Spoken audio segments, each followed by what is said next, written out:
All right, let's get a little bit more now, because South Africa is hosting this G20 meeting, and there's a whole host of meetings that are set to happen across this year. We've just made note of them, 100 at the very least. Let's speak to ACDP leader, that's Reverend Kenneth Meshwe, who joins me in studio then this evening.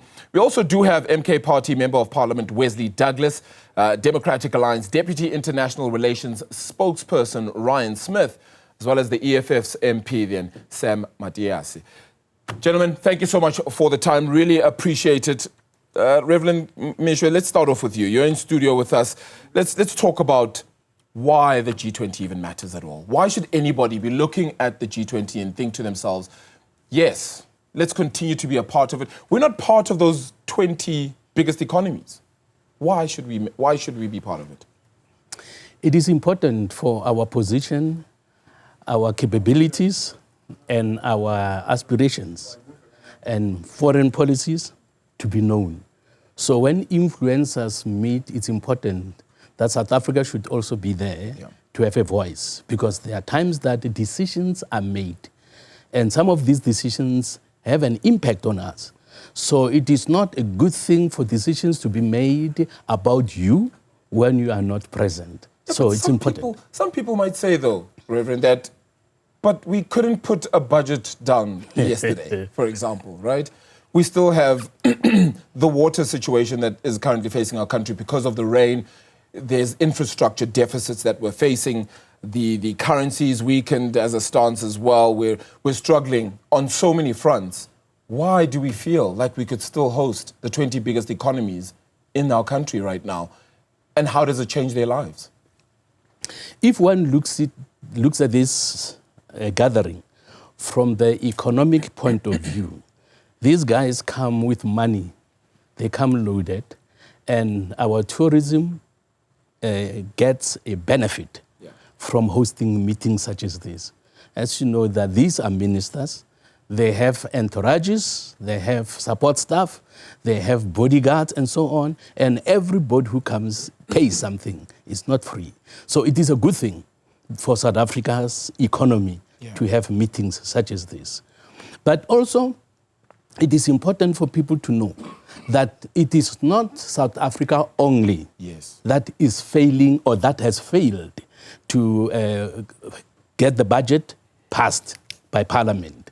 We have had guys and governments that have been in the play, very experienced, even more than us, who also at times failed to pass a budget. And whenever that happens, it means go back to the drawing board, go and discuss and find each other until you agree on the fundamentals and I mean, France is an easy example. They just had their own situation as well, if we wanted to look globally. Let's get to some of our guests as well who join us, particularly from Woodbank, is Sam Matiasi, who's from the EFF as a member of Parliament. Sam, before I do that actually as well, just to let you all know at home that you can share your views still. You can still be part of the conversation here in studio. Please share that via WhatsApp on 072-110-5584. You can even call us right here in studio. Just your thoughts, particularly on why the G20 matters. Does it matter to you? And what should South Africa's priorities perhaps be as we lay out this global agenda, as it were? Sam, does it matter? Yes, it does. The G20 is part of the global multilateral forums. Our participation in the G20 is important in the advancement of South Africa and Africa's economic interest in the global scale.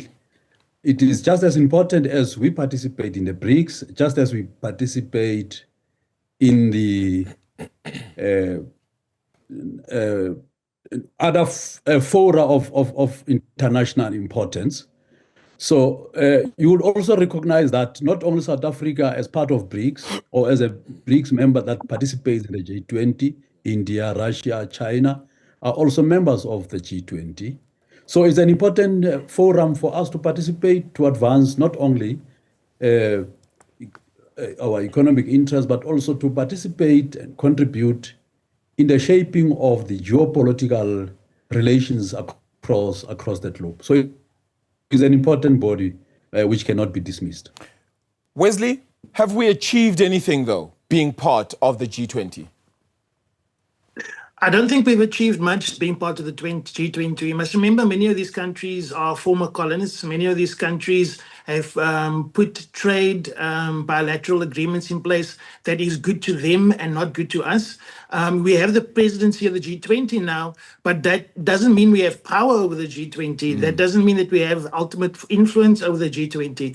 You see, if the presidency is used to speak about how we're going to make sure that we have sovereignty of our resources as African countries, then it will make a difference. If we then look at how we make sure that we then can take those resources and can beneficiate them, and then we can make sure that no raw minerals and commodities actually leave Africa that is completely unprocessed, that everything that must leave Africa must be processed. Then we are talking about putting Africa's agenda on the G20 agenda, but that's not what government is doing. If we want to look at how the G20 is talking about Africa, it's not talking about how we're going to deal with the military and the wars and the resource wars which are funded by Western powers. You know, this USA snub of not coming here, where they're not sending Marco Rubio here, that's fine. We can be snubbed by them because they are only looking at trying to threatenize us and weaponize sanctions against us and weaponize the US tariffs so that we cannot address the imbalances of the past when it comes to land, when it comes to justice, when it comes to our minerals and our commodities.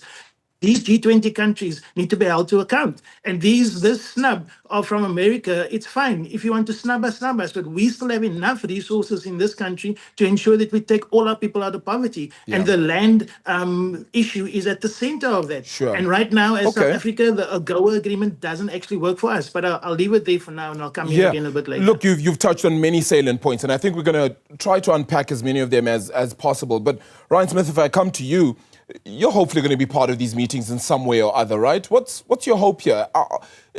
Does this take away from the priorities we should actually be focusing on, and instead now we're focused on a global agenda? Good evening, Arabile, and to your viewers. Thank you very much for having me. No, I do think that the G20 presents South Africa with an immense window of international opportunity. And we mustn't forget what the G20 was initiated for and the purpose behind it. It was a really unique opportunity for the developed world to interface directly with the developing world. And if you look at the makeup of the G20, it's nations that make up nearly 80% of global trade, very, very important and strategic economies, both in terms of their populations, their mineral resources, and what they present to the international political economy, as well as geopolitical strategy that we see on the international stage. And for that reason, it's an important event for all of these nations to really interface, not just at a head of state level or a minister of foreign affairs level, but for the interfacing of entire governments. Because what you can leverage from the G20, and this is where it's so important for South Africa, is you can leverage international best practice to really benefit your own country. You can improve and polish up your policies. You can address problems that are experienced by many G20 member states with similar socioeconomic circumstances. I'll use India, Brazil, and Indonesia as an example. And there's a lot that South Africa can actually get out of the G20 and from its member states to really advance our own economy, to advance our own people, and certainly to tackle the most pressing issues in our country, which is inequality and unemployment. And I think we need to look especially at South Africa being poised, not only as the leader of the G20 presidency for this year, but also as this opportunity enters into our country where we are grappling with the new political reality, where there's a culture of compromise, there's a culture of having to make concessions. And that is something that we've seen in far more developed democracies at the same time. So in terms of our future governance, there's a lot that we can learn from many other nations in the G20, and we must exploit that. Are we learning anything though, Reverend? We have to. We will only be able to answer that question after the event. We have to hear what... But we've been part of these meetings before. Well, G20. It's the first time we chaired G20. Well, first time we chaired it, yes. It's the first time we chaired G20. And we have to use that opportunity to our advantage and put on the table what has been ignored in the past. Learning from the past, if there are issues that we wanted dealt with and that they were ignored, as a chairperson, we have the privilege of maneuvering and also taking advantage of the presence of these people that have ignored us in the past. But does the world really care about Africa's own agenda, South Africa's own agenda, to be minute and specific? And I'll ask this to everyone as well on the panel, because I remember in 2023, President Emmanuel Macron of France summoned as many global leaders as you could find after Davos, after the World Economic Forum. And it felt as though at that point, African leaders or leaders of the South really said, you're summoning us here to have a conversation, and yet you're not looking to even reduce the debt that you have created amongst all these Southern African countries and countries of the South. So it feels like that notion still remains. And that's why the president spoke about debt reduction and keeping those. So does the globe actually care about the global South? They seem not to care, but it is our responsibility to keep the agenda on the table. It is our responsibility to talk to our guys on the African continent, mobilize our people on the African continent and say, guys, we need to stand together and speak with one voice. Because if you're not going to do that, these guys are going to ignore us. So for our voice to be heard, Africa must speak with one voice and say, you have ignored us, even if we have spoken about some of these issues before and they were not taken seriously. Now they must say the time has come for us to be treated as equals. Because many times we're not treated as equals. But if we don't speak for ourselves, if we don't say what you are doing is wrong, because some of our leaders, it's like they are scared to tell some of these leaders in their face that what you are saying is wrong. It is not what you are saying. Like the issue of the land grab that is being spoken about in the US. Okay, the approach was not right. There is no land grab at this stage. That is why South Africa has so far been doing okay in saying, guys, we need to talk because you misunderstood what we are trying to do. You misunderstood us. So they are speaking out. So the speaking out that we see our government is doing is correct, because if you don't speak out, you will not be heard. If you are misunderstood, you have to explain why you are misunderstood and why you are misunderstood. Wesley, you agree?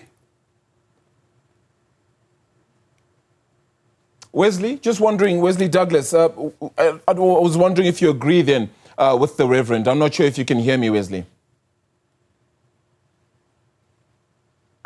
No, I think the reality about the G20 is that... Yes, we can hear you, Wesley. I hope you can hear us still. All right. I can hear you. Can you hear me? Yes, I've got you. I'm here. Yes, got you. Can you hear me? Yes, we've got you. Just wanted to ask then, do you agree still with that notion as well as the Reverend has put forward? Yeah, continue. Look, the reality is the proof of the pudding is in the eating. The G20 hasn't done much for Africa and for South Africa over the last 30 years of our democracy.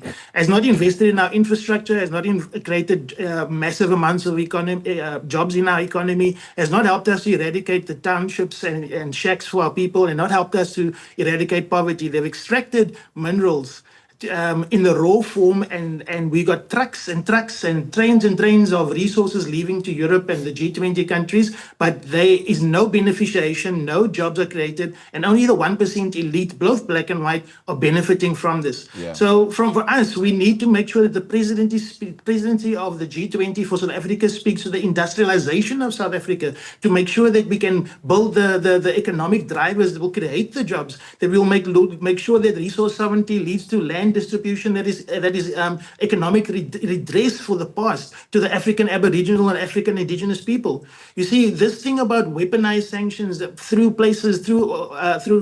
organizations like G20 has to stop. It's hurting our people. So, we need to make sure that G20 serves our agenda as Africa and wakes the world up to say, no, it's not going to be business as usual. We are not going to go and just kneel in front of the West and say, hand our hands out. No, we own the resources. We're going to make sure that we use the resources to emancipate South Africa from poverty, to make sure our people are joining the fourth industrial revolution. And G20 is not on that page. So for me, we need strong leadership to tell the West where we are going, to make sure that the presidency of South Africa in the G20 actually delivers against mechanisms that actually harm our people.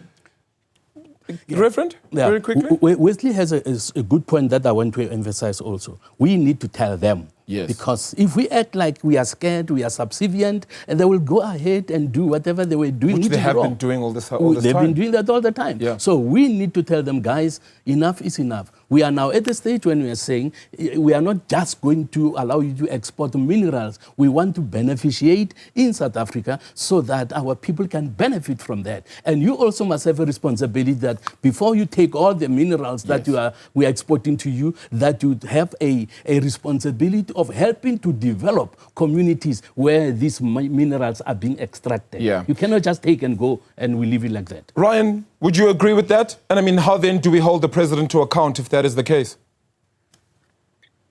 Well, look, we have to hold the president to account via the democratic systems that we have in South Africa. It's not up to the international community to determine, whether the president comes or goes. We have accountability measures. We have institutions, very proudly so in South Africa, to hold our own government to account. But I would like to answer the initial question which you were speaking about, which is what is in this for Africa? Well, we forget that by chairing, or rather by taking on the presidency of the G20, we are afforded a number of very, very strategic opportunities to utilize not only for South Africa's benefits, but for the benefits of the continent as a whole. And we mustn't forget that South Africa, yes, the African Union is represented on the G20, but we are the sole African member state. And in using that status, we must remember that we now will likely co-chair the Global Sovereign Debt Roundtable, along with the World Bank and the International Monetary Fund, which opens up opportunities to restructure and reform financial systems, to ease debt servicing costs for developing nations. And in this environment, South Africa will have a number of opportunities to renegotiate the status quo, not just for African countries, but for the developing world as a whole. We can look for leading the development of equitable debt restructuring frameworks, for example. We can work towards debt sustainability for South Africa and for other emerging markets. We can lower the cost of capital for South Africa and emerging markets through reforms in development finance institutions and other lending organizations that operate in the global sphere. So we can't, and we mustn't downplay the opportunities presented to South Africa through the G20 and through the mechanisms that are afforded to a country that assumes the presidency. And what South Africa really needs to do is go in here with a clear set of objectives that we want to achieve. What do we want to get out of this for South Africa? How are we going to go about that?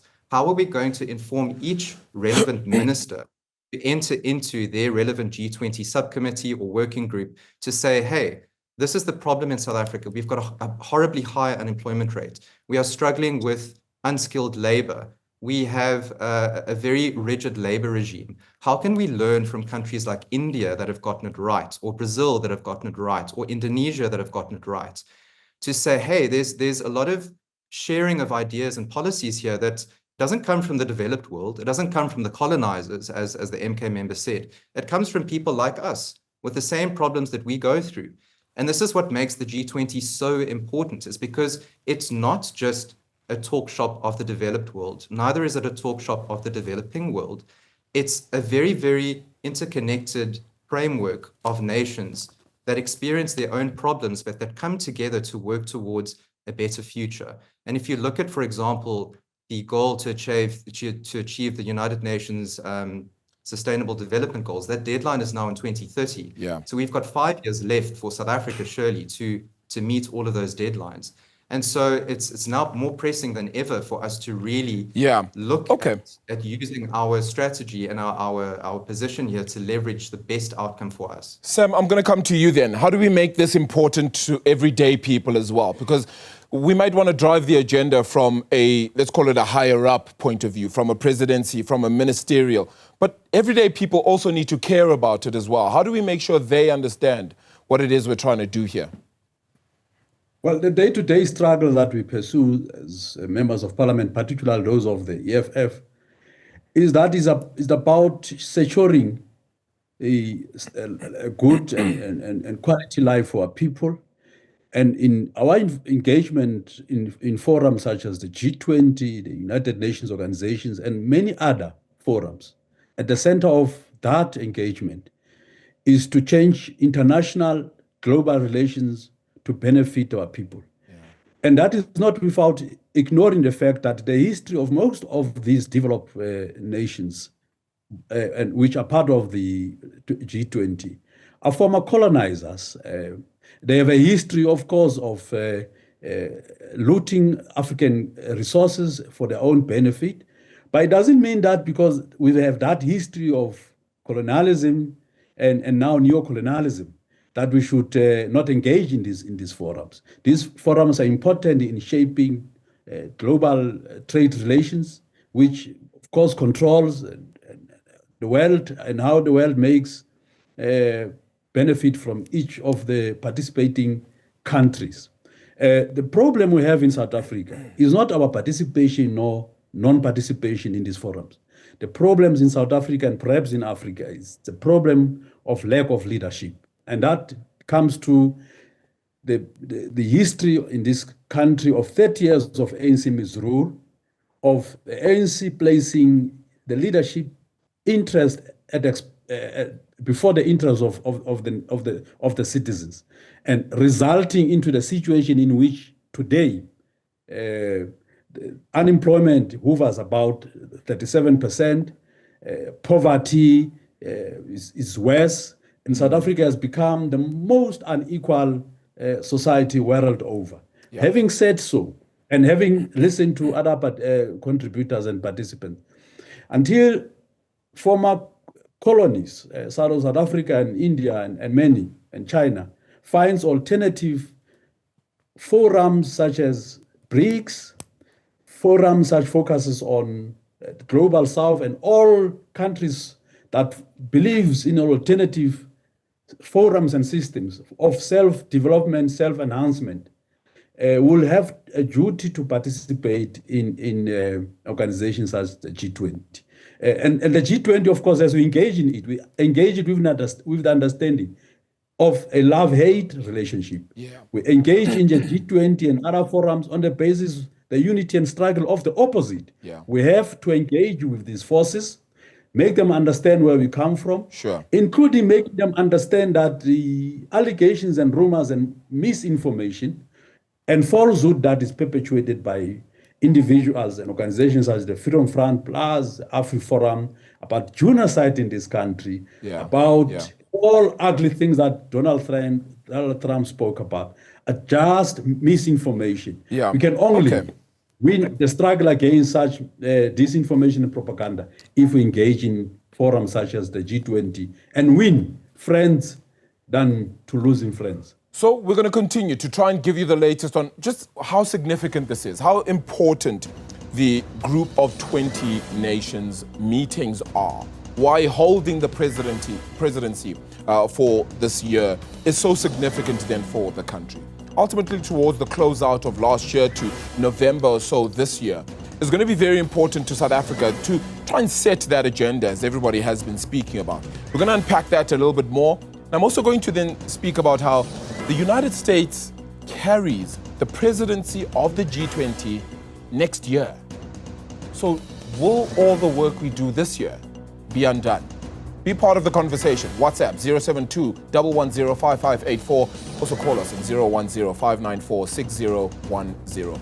Newsfeed PM, the late edition, continues after this.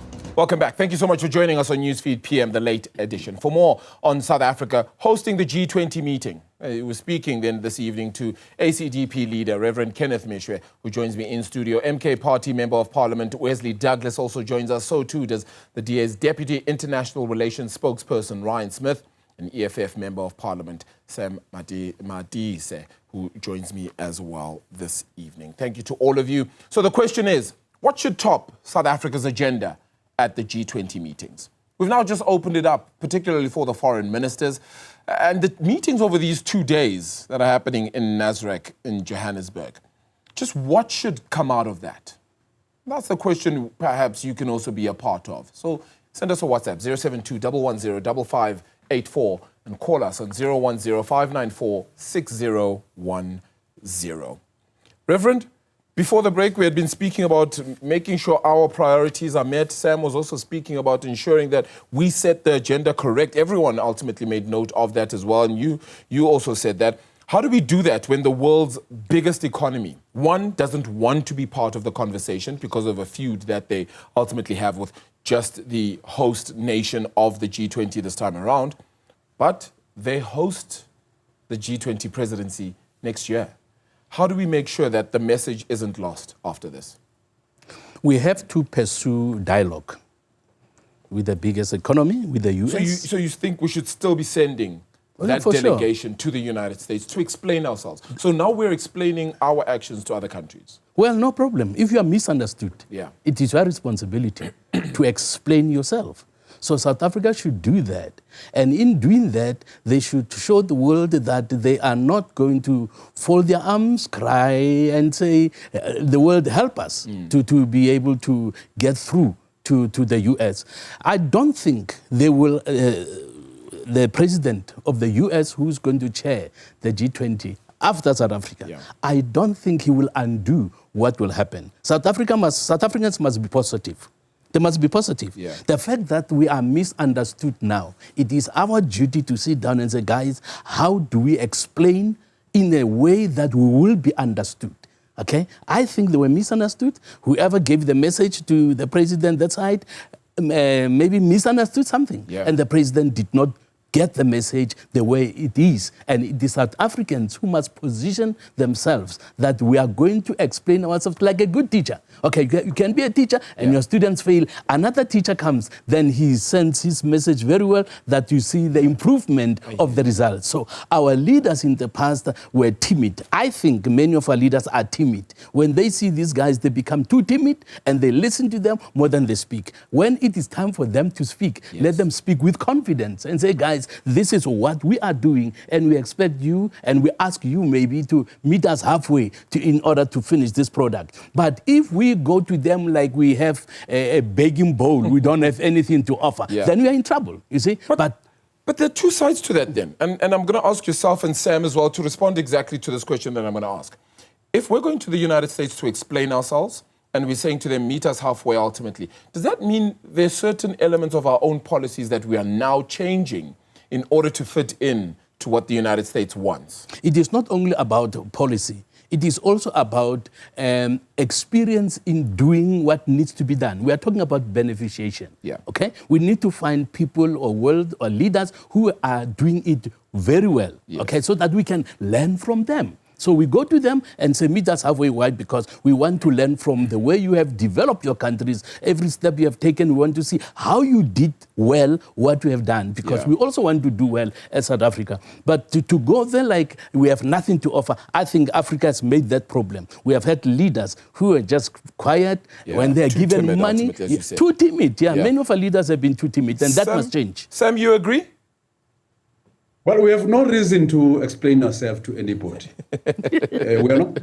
We're not a colony or a subservient country of any nation, not of America, not of Britain, of not any other country. We have no reason to go cap in the hand begging to Donald Trump for anything. We are very much dependent. We've got enough natural resources that we can trade with other countries that are interested. We heard stories that the cutting of financial aid from America in health funding is going to collapse us. It is just 17% on our HIV program. And we can carry financing our fight against HIV on our own without dependence on America or on anybody.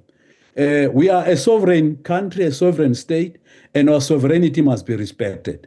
And it can only be respected if we can have decisive, self-respecting, bold leaders. And this country deserves such leadership. And as far as we are concerned, the only leader who can come and match these bullies in the world, such as Donald Trump and them, is the Commander-in-Chief, Julius Malema, and no one else, and including these guys who are represented in the discussions. None of their leaders have the pedigree to take South Africa forward and restore. Jacob Zuma already did it. And restore the dignity not only of South Africans, but of Africans as a whole. Sam, we need the leader that is decisive. We can argue all the time about which leader is going to be able to do it best, whether diplomacy is going to be significant in that process as well. But Wesley, as you made note of, you were speaking about President Jacob Zuma. He had been invited to the G20 meetings as well then. As the leader of the MK, if you think about what as you said a little bit earlier, we didn't achieve anything. But the leader of the MK was part of those meetings too, and he understood and realized that they weren't listening. Nobody was listening. What changes now, do you think? Well, one of the reasons they tried to get rid of him was because he forced them to look at things like the expropriation of land without compensation and got it through the ANC. He was the one that made sure that we were looking at the nationalization of the South African Reserve Bank and many other things, and that's why he has, been sidelined. But we was looking at things like the debt cancellations.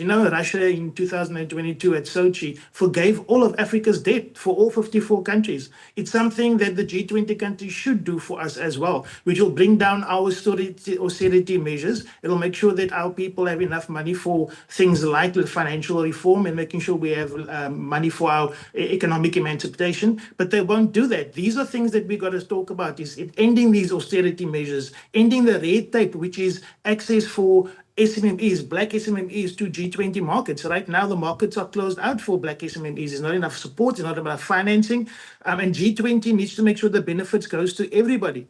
We look at and this is part of the challenge that we have under President Jacob Zuma. There was more black industrialists than ever before. Under President Jacob Zuma, there was more people of black descent, black, colored, Indian, Khoisan, Aboriginal people. We had access to the Chinese market, to the Russian market, to the G20 markets. And now those markets are slowly being close to us, and there's no support from government for SMMEs, which is the larger driver of jobs in our economy. And now with weaponized sanctions by the US, the snub by the US is clearly just aimed at us because we went to, as the government went to the ICJ and took Israel there. And clearly, this is all playing into geopolitical maneuvers, but we do not need to apologize to anybody. We don't need to go to the US cap in hand and say, poor arme baas, ons maak keer jou geld. No, we don't need that. We can stand on our own 2 feet. We have enough resources here. We have enough mines here. We have enough gold and diamonds. We just found the most massive oil deposit and gas deposit off our shores. So we are the next to buy, and we're going to make sure that as MK, there is wealth and a just, equitable land distribution. Sure. And we will do though in the mechanisms that we choose. And there must be a resource sovereignty, as we said, and nationalization of these resources. So, we need to industrialize our economy. We need to make sure that we have the proper mix of energy, but not only renewables that's being stuffed down our throat by things like CBAM, that is basically putting a responsibility on us to pay for the pollution that the West and G20 countries have done. And they're trying to ram renewable energies down our throat when they themselves in the last winter, as the EU and many G20 countries went back to fossil fuels, went back to gas, went back to nuclear, and they're causing us to live in debt and to pay for that for the next 20, 30 or 40 years. No, we can't do that anymore. We need to have mechanisms that work for both of us in the G20. Ryan Smith, what do you think? Well, look, Arabile, I think that sending a delegation from South Africa to the United States is going to be the ultimate exercise in diplomacy, because on the one hand, no, we don't have to go and be subservient to the United States. We are a country that has, sovereignty. We have our own right as elected officials to make our legislation. And I think we must accept that the decisions from the US in terms of expropriation without compensation are mired in many factual inaccuracies. However, we must also take account or be cognizant of the fact that under the ANC over the last 30 years, there have been some questionable foreign policy decisions. And we don't act in a vacuum on the international stage. There are always consequences for those and repercussions. And I think that South Africa has taken its international opportunity for granted in many cases. So no, we don't have to be groveling at the feet of the United States, but they are still our main trading partner. I think one of the third largest sources of foreign direct investment. We have preferential access to the US market via AGOA. There is an imperative for us to go over and smooth matters over with the United States of America. Ryan, we cannot. Ryan, if Donald Trump doesn't care and then says AGOA scrapped anyway, where does that leave us? Well, it's going to put us in a very, very difficult position, because it will likely tank the South African economy. I mean, we are very, very reliant on US trade, very, very reliant on US foreign investment, as I've said. But therein there lies an opportunity at the same time. We cannot control who's elected into the White House. we can only navigate as best we can the elected office bearers in the White House to the best of our ability. But there is an opportunity if the influence of the United States does wane in South Africa. We can start to look at diversifying our sources of foreign direct investment. We can look to new markets that have never been accessed or tapped in before. Yes, yeah. And you see a lot of ministers doing this already. Minister John Steenhuisen has reopened a market for apples to Thailand that has been closed for the last 16 years. Now, that is the sort of innovative, forward-thinking approach we need to take in terms of global trade. So fully get it, the US is very important, but it's not all doom and gloom. Yeah, Arabil, it takes maturity to acknowledge your strengths and your weaknesses. Yes. These guys from the G20, they have made some achievements where we have not yet made achievement. Yes. They have built stronger economies than us. And if we are humble enough to learn from them, I mean, going to the US to ensure that the door is open for dialogue, for discussion, is one of the best things that we have to do, because the US market is an important one for South Africa. And we want to negotiate with them to an extent that even the president of the US will turn around and say, hey guys, let's help South Africa, because we can see the progress they are making. They are attempting to do something. So let's help them. But to say if we go there, we are going to appear to be subservient. No, it's not right. I think that's what people want to make sure of, though. They just want to make sure that we aren't groveling. We aren't going back to the US and begging for sort of their forgiveness. None of us is saying that. None of us is saying that. No, nobody is saying that. And that's exactly what people, I think, want to make sure of. We're going to just take a quick ad break again then. And when we return, we're going to close out the argument or the conversation in just a moment or two. But I also have some interesting news out of the United States as well. And we'll get some comment then out of our guests, hopefully then, on the back of this. Stay tuned. Thank you so much for joining us here on Newsfeed PM, the late edition. We're talking about South Africa hosting the G20 meeting. That kicked off today with the foreign leaders meeting happening in Nasrec. It's a 2-day meeting. We're speaking to ACDP leader, Reverend Kenneth Mishwe, MK Party MP Wesley Douglas, DA Deputy International Relations spokesperson Ryan Smith, and EFF Member of Parliament Sam Matise. For now, though, we're going to go to some of your conversations, because you're part of this conversation, right? What priorities should South Africa be focusing on when it comes to this G20 summit and this presidency then? Let's get to one of our callers then as well right now and just get a sense of what it is that they think we should actually be. Just to get the names as well, Nelson, if you could please just share with us what your thoughts are. Okay, yeah, my concern is about the people living in the rural communities. I think there is a lot of mining industries starting from the rural communities. But those people are not really helped, because we don't see even the starting of industries where these minerals can be processed so that our people can get employment, so that our communities can be uplifted.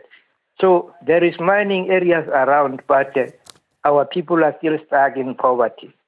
So what I would like to see is that the G20 must really consider the issue of rural areas, because the people there are struggling.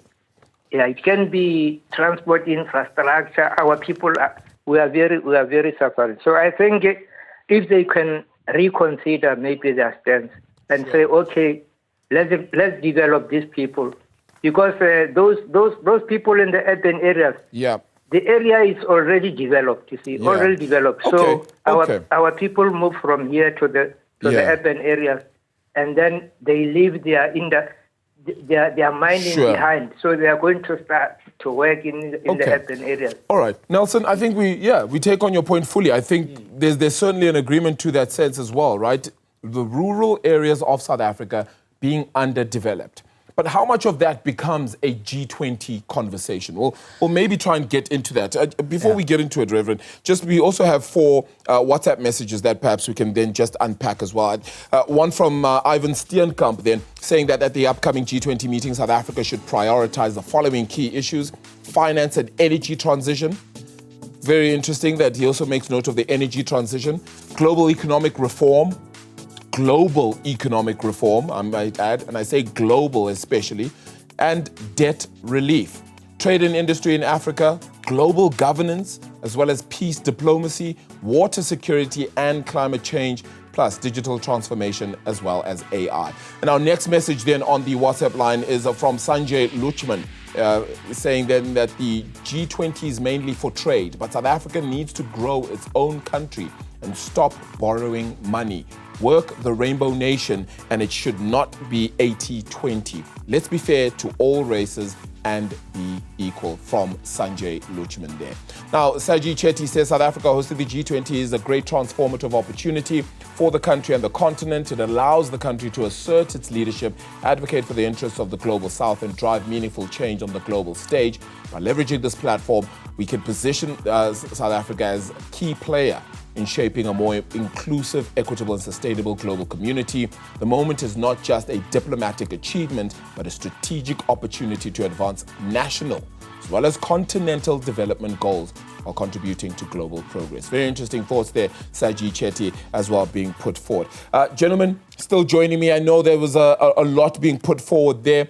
Very quickly, Reverend, just your thoughts with regards to some of that. I mean, we are running out of time, and I have one more question to still ask all of you in closing. So just 30 seconds with regards to what you've heard from the caller as well. Well, two things. Firstly, Nelson referred to the rural areas. Yes.